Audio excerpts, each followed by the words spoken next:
Gujarat #1 Engineering University, Sankalchand Patel University.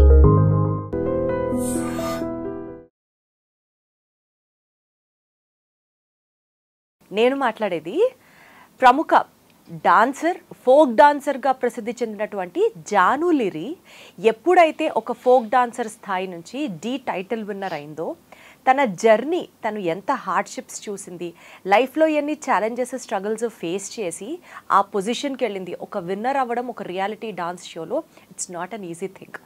ఏ స్థాయి నుంచి ఏ స్థాయి దాకా అమ్మాయి ఎదిగింది అన్నది ఎవ్వరూ మాట్లాడరు. నోరు తెరిచి డాన్స్ చేస్తోంది. అసలు షూటింగుల కోసం ఊర్లకు ఊర్లు ఇంటిని వదిలేసి తిరుగుతోంది. ఆ బాబుని చూసుకునేవాడు ఎవ్వడూ లేడు. ఇప్పుడు రెండో పెళ్లి చేసుకుంటుందంట. అసలు ఆ అమ్మాయికి ఏం పోయే కాలం వచ్చింది? ఎంతసేపు ఇవే మాట్లాడతారు. ఆ అమ్మాయి స్ట్రగుల్స్ గురించి, ఆ అమ్మాయి ఇవాళ ఈ పొజిషన్లో ఉన్నదాని గురించి ఇన్స్పిరేషనల్గా ఎందుకు మాట్లాడమా అనిపిస్తూ ఉంటుంది. రీసెంట్గా జరిగిన ఒక ఇష్యూకి సంబంధించి తను ఏకంగా చాలా ఎమోషనల్ అవుతూ ఒక వీడియోని రిలీజ్ చేయడం జరిగింది. నన్ను ట్రోల్ చెయ్యకండి, మీరు అనే మాటలకి నేను ఎవరికైనా సరే ఎప్పుడు సూసైడ్ చేసుకోవద్దు అని చెప్పే నేనే డీలా పడిపోయి ఇంకా నేను చచ్చిపోతాను, నా చావుకి కారణం మీరు అనే మాటలే అని ఓపెన్గా ఒక వీడియో చేసి మాట్లాడుతూ ఉంటే అది చూస్తున్న వాళ్ళకి ఒక్కొక్కరికి గుండె తరుక్కుపోయినట్లు అనిపించింది. ఇదే అంశం గురించి responsibility of the society and ఎంత స్ట్రాంగ్గా ఉండాలి ఇలాంటి ఇష్యూస్ని ఫేస్ చేయడానికి, ఇదే అంశం గురించి మనతో మాట్లాడడానికి రజనీ రమ గారు ఉన్నారు, ఫ్యామిలీ కౌన్సిలర్. ఒక్కసారి ఆవిడతో మాట్లాడదాం. మేడం నమస్తే. నమస్తే అమ్మా. ఎలా ఉన్నారు? ఫైన్ అమ్మా. వండర్ఫుల్. నేను కూడా బాగున్నాను మేడం, థ్యాంక్ యూ. చాలా రోజులైంది. ఎగ్జాక్ట్లీ. ఎట్లా చూస్తారు రజనీ గారు ఇదే అంశానికి సంబంధించి ఒక అమ్మాయిని మానసికంగా ట్రోల్ చేయడం? ట్రోలింగ్, ఈ మీమర్స్ ఈ మధ్య చాలా ఫేమస్ అయిపోతున్నారు. ఏదో కామెడీగా సరదాగా పెడితే నవ్వుకొని వదిలేయడం పక్కన పెట్టి ఏకంగా అమ్మాయి జాను నేను సూసైడ్ చేసుకుంటాను అన్న స్థాయి దాకా ట్రోల్ చేయడం అనేది, అసలు మీరు ఈ ఇష్యూని ఎలా చూస్తారు? ఫస్ట్ ప్రస్తుతం మనకి సొసైటీలో అలా చాలా విషయాలు జరుగుతున్నాయి. అంటే అందరు అమ్మాయిల్లాగానే మిగతా అమ్మాయిలు కూడా ట్రీట్ చేయడం అనేది అలవాటైపోయింది. అంటే కొన్ని గ్రూప్స్ ఉంటాయి ప్రత్యేకంగా, వాళ్ళకి ఏంటంటే చదువుకుందాం, కాలేజీలకు వెళ్దాం, జాబులు చేసుకుందాం, ఒక పద్ధతిగా లైఫ్ లీడ్ చేద్దాం అని అనుకోని గ్రూప్స్ కొన్ని ఉంటాయి. ఖాళీగా కూర్చొని ఇంక ఇదే పని అనమాట. వాటిని చూడడము, కామెంట్స్ పెట్టడం, ట్రోల్స్ చేయడము, అల్లరి చేయడం, ఏడిపించడం, మానసికంగా చిత్రవధ అంటారు కదా, చిత్రవధ, చిత్రహింసలు పెట్టడం. అంటే వాళ్ళకి సరదా, పైశాచికత్వం, అదొక శాడిజం అనమాట. ఒకళ్ళు పర్సనల్ మ్యాటర్స్ మనకెందుకు? ఇప్పుడు కోట్ల మంది ఉన్నారు ఈ ప్రపంచంలో. ప్రతి ఒక్కళ్ళ గురించి అవసరమా? మీరేమన్నా సరిగ్గా ఉన్నారా? మీ లైఫ్లో ఏమీ హోల్స్ లేవా? మీకు పొరపాట్లు జరగవా? ఫెయిల్యూర్స్ జరగవా? మీరేమన్నా ఎప్పుడన్నా నలుగురి నోళ్ళల్లో పడి అల్లరి పడలేదా? ఆ బాధ మీకు తెలియదా? మరి ఎదుటి మనిషిని ఎందుకు పనిగట్టుకుని కూర్చుని, దట్టు ఆడపిల్లల్ని ఏడిపించవలసిన అవసరం ఏముంది? ఇప్పుడు తను ఎవరి జోలికి రాలేదు, తను ఒక సెలబ్రిటీ, తన లైన్లో తను ఏదో చేసుకుంటుంది, కష్టపడుతూ చాలా స్టెప్ బై స్టెప్ ఎదుగుతూ వస్తుంది. ఒక నార్మల్ పర్సన్ ఒక స్టెప్ ఇలా వేయాలంటే వస్తుందండి? తను అంత ఫ్లెక్సిబుల్గా చక్కగా ఒక బొమ్మలాగా డ్యాన్స్ చేస్తుంది. తన కెరీర్ కోసం, తన గోల్ కోసం, తన బాబు కోసం చేసుకుంటుంది. చేసుకొనివ్వండి, అవకాశాలు వచ్చాయి, తనకి వెళ్తుంది, మీకేంటి? ఎగ్జాక్ట్లీ. నాకు ఒక పాయింట్ అర్థం కాదు, ఎవరన్నా కెమెరా ముందర హుషారుగా మాట్లాడారనుకోండి, ఆ అమ్మాయి చాలా హైపర్ యాక్టివ్, ఓవర్ యాక్షన్ చేస్తుంది, ఇలా ఎందుకు మాట్లాడతారు? ఒక ఆడపిల్ల అంత కాన్ఫిడెంట్గా నవ్వుతూ బబ్లీగా ఉండకూడదా స్క్రీన్ మీద? ఎందుకు ఉండకూడదు? అయితే వాళ్ళకి తెలియని విషయం ఏంటో చెప్పనా? నేను ఇప్పుడు చెప్తాను. ఇప్పుడు ఒక సింగర్ ఉన్నారు, ఒక డాన్సర్ ఉన్నారు, వాళ్ళు స్థిరంగా నిలబడలేరు, తెలుసా మీకు? వాళ్ళు పాట పాడేటప్పుడు వాళ్ళ హావభావాల కోసం మొహాన్ని కదిలిస్తారు, తర్వాత ఆ ఊపు కోసం బాడీని కొంచెం కదిలిస్తారు. అలాంటిది డాన్సర్స్ అస్సలు నిలబడలేరు. ఏ మాట మాట్లాడినా, ఏ పని చేస్తున్నా వాళ్ళ బాడీ ఊగుతూనే ఉంటుంది. నా అబ్జర్వేషన్ ఏంటంటే వాళ్ళకి ఎప్పుడు డాన్స్ చేసి చేసి చేసి అసలు అది not only dancers and singers అమ్మ, నా ఉద్దేశం ఎవరైనా సరే. అంటే నేను పర్టికులర్గా ఇది చెప్తున్నాను. ఈ అమ్మాయి చెప్పిన తర్వాత నేను అది చెప్తాను. తను మాట్లాడేటప్పుడు కొంచెం హావభావాలు అనేవి ఉంటాయి. డాన్స్ 24 గంటలు వాళ్ళకి అదే లైఫ్, డాన్స్ చేయడం. సో వాళ్ళకి విడిగా ఎవరితో మాట్లాడేటప్పుడు కూడా అవే హావభావాలతోటి అలా ఆ ఊపుతోనే మాట్లాడటం అనేది వచ్చేస్తుంది వాళ్ళకి. వాళ్ళ బాడీ లాంగ్వేజ్ అలా ఉంటుంది. ఇంకా పక్కకు వచ్చి మాట్లాడితే వేరే అమ్మాయిలు ఎవరైనా అలా మాట్లాడితే మీరు అన్నట్టు అలా అంటున్నారు, అలా అనాల్సిన అవసరం లేదు. అది తనకిష్టం కావచ్చు, లేకపోతే తనకు అది అలవాటు కావచ్చు, లేకపోతే ఆ హ్యాపీనెస్ కావచ్చు. మీకేంటి బాధ ఏంటి? ఎగ్జాక్ట్లీ కదా, మీ ఇంటి పరువు ఏమైనా పోయింది అమ్మాయి నవ్వితే? లేదు, మీకేమైనా మీ అంటే పర్సనల్ లైఫ్ ఇంకా మనం ఎప్పుడో పాతకాలంలో ఉండిపోయాం. అమ్మాయి యాక్టివ్ గా మాట్లాడకూడదు, అమ్మాయి కొంచెం హుషారుగా కనిపించకూడదు అంటే ఎక్కడ కుదురుతుంది? ఎట్లా నడుస్తుంది అసలు? అలా అంటే అప్పట్లో ఏదో ఒకటి అనాలని చెప్పి అనేవారు అమ్మాయిల్ని. అదే డల్గా ఉంటే ఎప్పుడు ఏడుపు మొహం పెట్టుకుని కూర్చుంటుంది అని కూడా అనేవారు అప్పట్లో. నవ్వుతుంటేనేమో ఏంటా నవ్వులు, ఆ సౌండ్ చేస్తూ నవ్వడం ఏంటి, ఆ ఏకేకేలేంటి, పక్కపక్కలేంటి అంటారు. మాట్లాడకుండా కూర్చుంటేనేమో నువ్వు డల్గా ఉన్నావు, ఏడుపు మొహం వేసుకుని ఉన్నావు, ఇలా మాట్లాడేవారు. ఇప్పుడు అందులో నుంచి బయటపడాలనే స్ట్రగుల్ కదా ఇప్పుడు అందరు అమ్మాయిలు. ఎగ్జాక్ట్లీ. మరి జాను లిరిని ఎస్పెషల్లీ ఆ అమ్మాయి చిన్న వయసులో పెళ్లి చేసుకోవడం జరిగింది. ఏదో సమ్ పర్సనల్ ప్రాబ్లమ్స్ వాళ్ళిద్దరికి మధ్యలో నచ్చలేదు, విడిపోయారు. ఒకవేళ రేపు ఆ అమ్మాయి ఇంకొక అబ్బాయిని పెళ్లి చేసుకుంటుందో లేకపోతే చేసుకోకుండా ఉంటుందో అది పూర్తిగా తన పర్సనల్ ఇష్యూ. దాని గురించి కూడా జనాలు ట్రోల్ చేసి ఆ అమ్మాయి జీవితంలో ఏం జరుగుతుంది అని వీళ్ళెవరు మాట్లాడడానికి? అంటే ఇప్పుడు అలాగే ఉన్నారు. డి టైటిల్ విన్ అయింది కదా, కసి అక్కసు. ఇప్పుడు ఎవరో అక్కర్లేదండి. ఇప్పుడు ఒక టాక్ నేను కొత్తగా విన్నాను. అందులో ఉన్న వాళ్ళే వేరే వేరే ఫోన్లతోటి కింద ట్రోల్ చేయడం, కామెంట్స్ పెట్టడము, అందులో ఉన్న వాళ్ళే. అయ్యో, ఇది కొత్త విషయం నేను విన్నది. బయట వాళ్ళు ఇప్పుడు నేను ఇందాక చెప్పినట్టు బయట వాళ్ళు కాకపోవచ్చు, వేరే వేరే ఫోన్ నెంబర్స్ తోటి వీళ్ళే అలా చేయొచ్చు. ఏంటంటే తను విన్ అయింది, మిగతా వాళ్ళకి లేదు. అంటే ఈర్ష్య, అసూయ, ద్వేషం, కసి, లోపల రివెంజ్ ఇవన్నీ వచ్చేస్తాయి. అంటే ఈ అమ్మాయిని ఏడిపించాలి ఎట్లయినా, అది కూడా ఒకలాంటి రివెంజ్. అవతల వాళ్ళు ఏడుస్తుంటే అమ్మాయి మన పగ చల్లారింది. అసలు ఎందుకు వస్తుందమ్మా అట్లాంటి నేచర్? భరించలేని తన అసమర్థతని, తన ఓటమిని ఒప్పుకోలేక ఇలా చేస్తారనమాట. వాళ్ళే బయటకు వచ్చి ఇలా చేస్తారు అనేది కూడా వింటున్నాను నేను ఈ మధ్య. అంటే ఇలా కూడా ఉంటుందా? Oh my God. ఇప్పుడు వాళ్ళు పార్టిసిపెంట్సే కదా, అక్కడ ఎంతమంది అయితే టీం ఉంటారో, మొత్తం ఓవరాల్ స్టేజ్ మీద టీం మొత్తం ఉంటారు, వాళ్ళల్లో వాళ్ళకే అసూయ ద్వేషాలు ఉండొచ్చు. ఒక హెల్దీ అట్మాస్ఫియర్ ఎందుకు మన సొసైటీలో మనం దూరం అయిపోతున్నాం? దానికి ఎంతసేపు కుళ్ళు, కక్ష, ఎంతసేపు ఇవే నా ద్వేషాలు, పగలు. ఒక మనిషిని ఎంకరేజ్ చేయలేకపోవడము, యూనిటీ లేకపోవడం, ఐకమత్యం లేదు. ఇప్పుడు ఒక గ్రూప్లో ఒకళ్ళు ఉన్నారనుకోండి, పార్టిసిపెంట్స్ 10 మంది ఉంటే 10 మందిని ఎంకరేజ్ చేసుకోవాలి. అలా చేయలేదు అని అంటే, నేనే విన్ అవ్వాలి అని అంటే అది ఎలా కుదురుతుంది? ఇప్పుడు ప్రతి ఒక్కళ్ళని ఎంకరేజ్ చేసుకుంటేనే స్టేజ్ మీద వాళ్ళ పెర్ఫార్మెన్స్ బాగా ఇవ్వగలుగుతారు. దానికి ఐకమత్యం అని కూడా అనుకోవచ్చు. ఈ రెండు లేవు వాళ్ళ దగ్గర. ఇప్పుడు అందుకనే కదా ఇండియాని బ్రిటిష్ వాళ్ళు ఎన్ని వందల సంవత్సరాలు ఎందుకు పరిపాలించారు? మనలో మనకి యూనిటీ లేకపోవడం వల్ల. ఎగ్జాక్ట్లీ. మనలో మనకి ఒక ఏమంటారు, ఎంకరేజ్ చేసే ఒక తత్వం లేకపోవడం.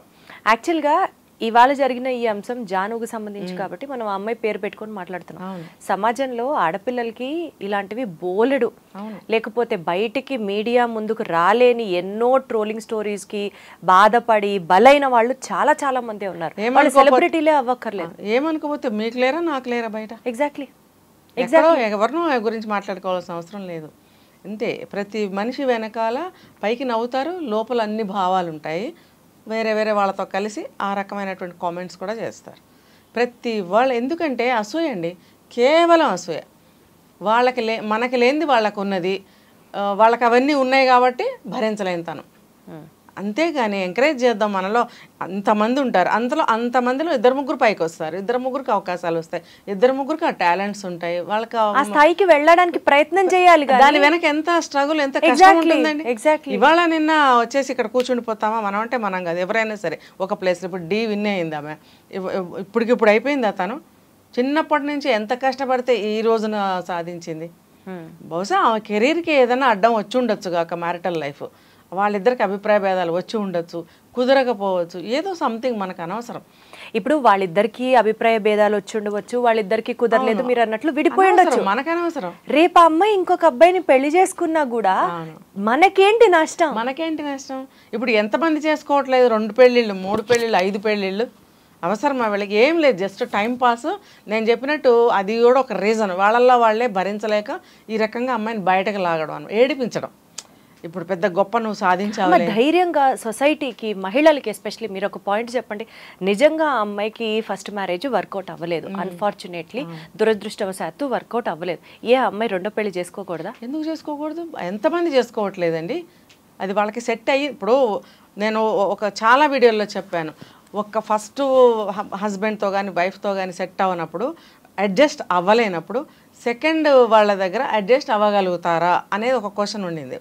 ఇప్పుడు పరిస్థితులు చూస్తుంటే మేబీ అడ్జస్ట్ అవ్వచ్చు, వాళ్ళు కుదరచ్చు, వాళ్ళతో కుదరంది వీళ్ళతో కుదరచ్చు, వీళ్ళిద్దరు మనస్తత్వాలు ఒకటిగా ఉండొచ్చు కదా, అభిప్రాయాలు ఒకటై ఉండొచ్చు, వీళ్ళిద్దరికి ఒకళ్ళ పనులు ఒకళ్ళకి, ఒకళ్ళ ఇష్టాలు ఒకళ్ళకి నచ్చి ఉండొచ్చు, తప్పేమీ లేదు, అలా చేసుకోవచ్చు.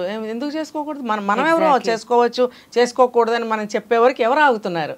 అందరూ చేసుకుంటున్నారుగా, అమ్మాయిలు చేసుకుంటున్నారు, అబ్బాయిలు చేసుకున్నారు. సెలబ్రిటీ కాబట్టి ఆ పిక్చర్ స్క్రీన్ మీదకి వస్తుంది కాబట్టి 10 మంది మాట్లాడుతున్నారు అంటారు. ఇంకో పాత సామెత చెప్తారు, కాయలు ఉన్న చెట్టుకే రాళ్ళేసి కొడతారు అని. ఆ కాయ కోసం అంటే కాయ కోసం రాళ్ళు వేయటం వేరు, ఈ ఏడిపించడం కోసం రాయి వేస్తున్నారు.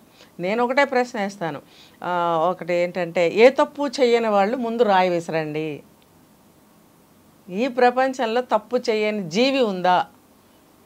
ఏ జీవైనా, మన మనుషులం కాబట్టి మనుషుల గురించి మాట్లాడుకుందాం, ఏ మనిషి అయినా తప్పు చెయ్యకపోతే తప్పు చేసిన వాళ్ళ మీద రాయి విసరండి, ముందు రాయి విసరండి. ఫస్ట్ ఎవరైతే తప్పు చేయలేదో వాళ్ళు ముందుగా రాయి విసరండి. ఒక్క రాయి కూడా పడదు అప్పుడు. అదే నేనంటున్నా, ఏ తప్పు చేయని వాడు ముందుగా రాయి విసరండి తప్పు చేసిన వాళ్ళ మీద. ఎగ్జాక్ట్లీ, ఈ సవాల్ నేను సమాజానికి విసురుతున్నాను. బాగా చెప్పారు. అసలు అప్పుడు ఒక్క రాయి కూడా పడదు, ఎవరి మీద పడదు. ఎవరి కింద తప్పులు లేవండి. తప్పు కావాలని చెయ్యకపోయినా జీవితంలో తప్పులు పొరపాట్లు జరగవండి. జరిగినప్పుడు సరి చేసుకుంటూ ముందుకు వెళ్ళొద్దా చెప్పండి. ఈ అమ్మాయి బాగా డాన్స్ నేర్చుకుంది, విన్ అయ్యింది, ఆమె లైఫ్ ఆమె ముందుకు తీసుకెళ్తుంది, బాబుని దగ్గర పెట్టుకుంది కదా. ఎగ్జాక్ట్లీ, ఆ బాబుని బాగా చూసుకోవడం కోసమే నేను అన్ని షోస్ చేస్తున్నాను, అంత హార్డ్ వర్క్ చేస్తున్నాను పాపం ధైర్యంగా చెప్తోంది ఆ అమ్మాయి. వాళ్ళ లైఫ్లో అడ్జస్ట్మెంట్ లేకపోయింది. ఇప్పుడు ఆ అమ్మాయి హస్బెండ్, నేను అనొచ్చోలేదో, అతను కూడా బాధపడుతున్నాడు. మరి ఈ బాధను అప్పుడు పడినట్టయితే నీ భార్యకి నువ్వు సపోర్ట్ ఇచ్చేవాడివి, కోఆపరేట్ చేసేవాడివి, ఎంకరేజ్ చేసేవాడివి. అప్పుడు ఏం చేసావో మాకు తెలీదు. ఇప్పుడు నువ్వు కళ్ళనీళ్ళు పెట్టుకుంటున్నావు, పోయింది ఏది తిరిగి రాదు, వచ్చినా కూడా కష్టం, మళ్ళీ తిరిగి దాన్ని యాజ్ ఇట్ ఈస్గా నువ్వు పొందలేవు. ఎందుకంటే మనసు మారిపోవచ్చు, అభిప్రాయాలు మారిపోవచ్చు. ఇప్పుడు మనిషి మనస్తత్వం అంతే కదండి. కష్టంలో ఉన్నప్పుడు ఒకలా ఆలోచిస్తారు, సుఖంలో ఉన్నప్పుడు ఒకలాగా, విజయం సాధించినప్పుడు ఒకలాగా మైండ్ మారిపోతుంది. కాలమాన పరిస్థితుల ప్రకారం మైండ్ మారాలి. అక్కడే ఉండి అలాగే ఆలోచిస్తే ఎవ్వరూ ముందుకు వెళ్ళలేం. ఆలోచనలు మార్చుకుంటూ మన విజయ పథం వైపు వెళ్తూనే ఉండాలి. ప్రతి మనిషికి కూడా ఇది చెయ్యాలి అనే ఒక గోల్ ఉంటుందండి. యాక్చువల్గా అమ్మ నాకు ఒక పాయింట్, మహిళలకి ఎస్పెషల్లీ పెళ్ళయి బాబు ఉండి సింగిల్ పేరెంటింగ్ చేసే వాళ్ళకి అటు పిల్లాడిని చూసుకోవాలి, అటు కెరియర్ మీద ఫోకస్ చేయాలి, వాళ్ళే బ్రెడ్ విన్నర్స్ అవుతారు కాబట్టి వాళ్ళు కష్టపడకపోతే ఫ్యామిలీ నడవడం కష్టం, పిల్లాడి బాధ్యత మొత్తం వీళ్ళే తీసుకోవాలి. సరే తల్లిదండ్రి ఉన్నారంటే వాళ్ళది కూడా అదనపు బాధన. ఇప్పుడు వీళ్ళు, ఈ అమ్మాయి చెప్తున్న దాని ప్రకారం నేను ఒక హౌస్ రెంట్ పే చేయాలి, బాబు స్కూల్ ఫీజు కట్టాలి, ఇట్లా వాడిని బాగా చదివించుకోవాలి, అర్ధరాత్రి ఫోన్ చేసి నాకు మమ్మీ పిజ్జా కావాలంటాడు. సో ఎప్పటికప్పుడు బాబు కోరికల్ని తీర్చడానికి కొంత బ్యాంక్ బ్యాలెన్స్ పెట్టుకోవాలి. నేను జానులేరి ఎగ్జాంపుల్ చెప్తున్నా మీకు. ఇట్లాంటి సింగిల్ పేరెంట్స్ చాలా మంది ఉంటారు, మహిళలు ఎస్పెషలీ. ఈరోజు మనం సమాజంలో జరుగుతున్నటువంటి ట్రోలింగ్ గురించి మాట్లాడుతున్నాం. బట్ ఆ ట్రోలింగ్ కాస్త పక్కన పెడితే వీళ్ళన్నారని వాళ్ళన్నారని ఏదో ఒక మాటలతో, సూటుపోటి మాటలతో బాధ పెడుతున్న వాళ్ళందరికీ ఎవరిని పట్టించుకోకుండా నీ పనేంటో నువ్వు చేసుకుంటూ వెళ్ళిపో, ఫోకస్డ్గా ఉండు అంటే ఆ అమ్మాయికి చాలా అహంభావం, యాటిట్యూడు, ఎవరి మాట వినదు అని అంటారు. ఆ మాటలన్నీ పట్టించుకుంటూ ఉంటే కుంగి కుర్సించిపోయి జీవితం నాశనం అయిపోతుంది. ఏం చెప్తారమ్మా అంటే ఒక మహిళ స్ట్రాంగ్గా ఉండడం, స్టబర్న్గా ఉండడం తప్పు కాదు అన్నది నేను మిమ్మల్ని అడుగుతున్న పాయింట్. అది ఎలా ఎస్టాబ్లిష్ చేస్తారో చెప్పండి. సెలబ్రిటీస్కి అయితే డైరెక్ట్గా ట్రోల్ చేయడం, కామెంట్స్ పెట్టడం తెలుస్తుంది. మీరు అన్నట్టు సొసైటీలో ఎంతోమంది ఉన్నారు, వాళ్ళకి ఎవ్వరు కూడా ఎదురుగా వచ్చి అనరు, వెనకే అనుకుంటారు. ఎదురుగుండా కనిపించినప్పుడు బాగున్నావమ్మా, జాగ్రత్త అమ్మా, ఆరోగ్యం చేత బాగున్నాడా, నువ్వు జాగ్రత్త అమ్మా, ఏదైనా అవసరం పడితే నాకు చెప్పమ్మా, నేను హెల్ప్ చేస్తాను అని వెళ్ళిపోగానే ఈవిడ ఇలా చేసింది, అప్పుడు ఈ సంగతి మీకేం తెలుసు, బాగోదని ఏదో పలకరించాను కానీ అమ్మో చాలా కంచు, చాలా ఇది, చాలా అది. కరెక్ట్. ఒక్కవేళ ఆ అమ్మాయికి వినిపించినా వినిపించవచ్చు, వెనక్కి తిరగగానే ఇవి నాకు బాగా తెలుసు, ఎన్నో చూసాం విన్నాం అనమాట. ఇది తప్పు. అంటే ఇది ఒకలాగా వెన్నుపోటు లాంటిది. ఎగ్జాక్ట్లీ. కాబట్టి ఇవన్నీ నా వెనక అనుకుంటారు అనేది మనకు తెలుస్తుంది. తెలిసినప్పుడు మనం లెక్క చేయాల్సిన అవసరమే లేదు. నీకు ఇప్పుడు వాళ్ళు అడిగారని చెప్పి నువ్వేదో హెల్ప్ అడుగు చేస్తారేమో, అమ్మ మా ఆయన ఇంట్లో లేడు, లేకపోతే మా అబ్బాయి ఇంట్లో లేడు, వచ్చాక చెప్తానే. సరే నిజమే, వచ్చిన తర్వాత చెప్తుందేమో అని ఎదురు చూస్తే ఫోన్ చేయరు, తలుపు కొట్టి అడగరు, మళ్ళీ ఫోన్ చేస్తే ఫోన్ ఎత్తారు. మరి నువ్వు ఎందుకన్నావు కంటి తుడుపా? నేనేం కన్నీళ్ళు గార్చట్లేదే, ఎందుకు నువ్వు కంటి తుడుపు మాటలు మాట్లాడాలి? నేను నిజంగా నీ దగ్గరకు వచ్చి నీకు కన్నీళ్ళు గార్చి నేను అడిగితే నువ్వు అలాగ ఓదార్చు. అలాంటిదేమీ కూడా లేదుగా ఇక్కడ. నువ్వు పనిగట్టుకుని వచ్చి నేను హెల్ప్ చేస్తాను అన్నప్పుడు ఏదో ఒక చిన్న ఆశ కలుగుతుంది అవతల వాళ్ళకి. ఎప్పుడైనా ఎమర్జెన్సీలు అడిగితే ఇది రిజల్ట్ ఇలా వస్తుంది. జరగదండి, కావాలని టెస్ట్ చేసుకోండి. ఎక్కడో బాగా అంటుకుపోతే స్నేహాలు తప్ప మనం చెప్పలేను. మామూలుగా అయితే మెంటల్గా స్ట్రాంగ్గా ఉండాలంటే ఏం చేయాలి? అసలు లెక్క చేయకూడదండి. ఇప్పుడు నీ బరువు నీది, నీ బాధ నీది. నువ్వు ఒక్కదానిమే కూర్చుని ఏడ్చినప్పుడు నీ కన్నీళ్ళు తుడిచేవాళ్ళు ఉండరు, ధైర్యం చెప్పేవాళ్ళు ఉండరు. నీకుగా నువ్వు స్టెప్ తీసుకుని నువ్వు ముందుకు వెళ్తున్నప్పుడు నువ్వు గో హెడ్, దట్స్ ఇట్. నేను ఇంకొకటి చెప్తా, స్వయం నిర్ణయం అనేది బెస్ట్. ఎవరిని అడగాల్సిన అవసరం లేదు. నీ ఏజ్కి, నీకున్న ప్రాబ్లమ్స్కి నీ ప్రాబ్లం ఏంటో నీకే తెలుసు కాబట్టి, దానివల్ల నువ్వు ఎంత స్ట్రగుల్ అవుతున్నావో, సఫర్ అవుతున్నావు అనేది నీకే తెలుసు కాబట్టి, ఏం చేస్తే బాగుంటుంది అనేది నీకే తెలియాలి. పర్ఫెక్ట్. నువ్వే తీసుకోవాలి నిర్ణయం. రైట్. ఇంకెవరిని తీసుకోవాల్సిన అవసరం లేదు. ఒకవేళ నీ పాప బాబు పక్కన పెరిగి పెద్దవాళ్ళు అయితే వాళ్ళని అడగచ్చు. ఇద్దరు సమస్య ఒక ఇంట్లోనే ఉంటారు కాబట్టి, సమస్య ఒకటే కాబట్టి మీరిద్దరూ కలిసి ఆలోచించుకోవచ్చు. కానీ వేరెవరిని అడగాల్సిన అవసరం లేదు. ఈవెన్ తల్లిని అడగాల్సిన అవసరం కూడా లేదు. ఆవిడకేం తెలుసు? అమ్మ నా కూతురు ఇలా ఉండిపోయింది, అమ్మ పెళ్లి చేసుకోవే అని అనొచ్చు. ఆవిడ ఆ రందిలో ఉండొచ్చు. ఆవిడకి అది తప్ప ఏం అర్థం కాదు. Got it. ఇప్పుడు సమస్య అది కాదు కదా. ఆ సమస్యలో నుంచి బయటపడి ఇంకొక దారిలో వెళ్తున్నప్పుడు మళ్ళీ అదే తిరిగి వచ్చినప్పుడు ఆవిడ రిసీవ్ చేసుకోవాల్సిన అవసరం లేదు. అలాంటి మదర్సు అలాంటి సలహాలే ఇస్తారు. పెళ్ళి కాకపోతే ఇంకొకటి అదే లెవెల్లో ఇస్తుంటారు సలహాలు. అంటే డిగ్రేడ్ చేస్తూ, వెనక్కి లాగుతూ, పిరికి పాలు పోస్తూ, అమ్మో జాగ్రత్త, అటెళ్ళకో ఇటెళ్ళకో, వాళ్ళతో మాట్లాడుకో, అమ్మ జాగ్రత్త, ఏదైనా అవసరమైతే వాళ్ళ హెల్ప్ తీసుకో. ఇవన్నీ అవసరం లేదండి. ఇంత తెగించి నువ్వు కాలు బయట పెట్టినప్పుడు ఒంటరిగానే నువ్వు వెళ్ళడానికి ట్రై చేయాలి. ఆ రకమైన ధైర్యాన్ని నువ్వు తెచ్చుకునే ప్రయత్నం చేయాలి. తెచ్చుకున్న ధైర్యాన్ని ముందుకు వెళ్ళటం మొదలు పెట్టాలి. Wonderful ma'am, thank you so much. So Janu, ఎంతమంది మిమ్మల్ని డిసప్పాయింట్ చేసినా లేకపోతే మిమ్మల్ని డిప్రెస్ చేసేలాగా మాటలన్నా మీరు చాలా చాలా చాలా స్ట్రాంగ్. అంతే స్ట్రెంగ్త్తో, అంతే అబిలిటీతో మీ గోలు, మీ కెరీరు, మీ ఫ్యూచర్ మీద ఫోకస్ పెట్టండి. మిగిలినవన్నీ వదిలేసేయండి. అండ్ జాను ప్లేస్లో ఉన్న ఏ అమ్మాయి అయినా సరే, ఇందాక మా మేడం చెప్పినట్లుగా మీ బరువు మీదే, మీ బాధ మీదే, మోసేది మీరు, పడేది మీరు. సో మీ సెల్ఫ్ డెసిషన్స్ మీద ఆధారపడండి. వాళ్ళేమన్నారు వీళ్ళేమన్నారు అన్నది మాత్రం బుర్రకెక్కించుకొని లైఫ్ పాడు చేసుకోవద్దు. థ్యాంక్ యూ సో మచ్ అమ్మా. నిజంగా ప్రస్తుతం ఉన్నటువంటి సమాజం దేనికి ప్రయారిటీ ఇస్తుంది? ఆర్థిక సంబంధాల చుట్టూ మాత్రమే తిరుగుతుంది. మళ్ళీ ఎన్నికలంగానే చాలా విరక్తి కలుగుతాను. మంచి అనిపిస్తుంది కదా, లేడీస్ కూడా ఛాలెంజింగ్ జాబ్స్ చేసినప్పుడు చాలా బాగుంటది. ఫుడ్ డెలివరీ ఇవ్వటానికి వెళ్ళినటువంటి డెలివరీ బాయ్ అనిల్ పై కళ్ళ ముందు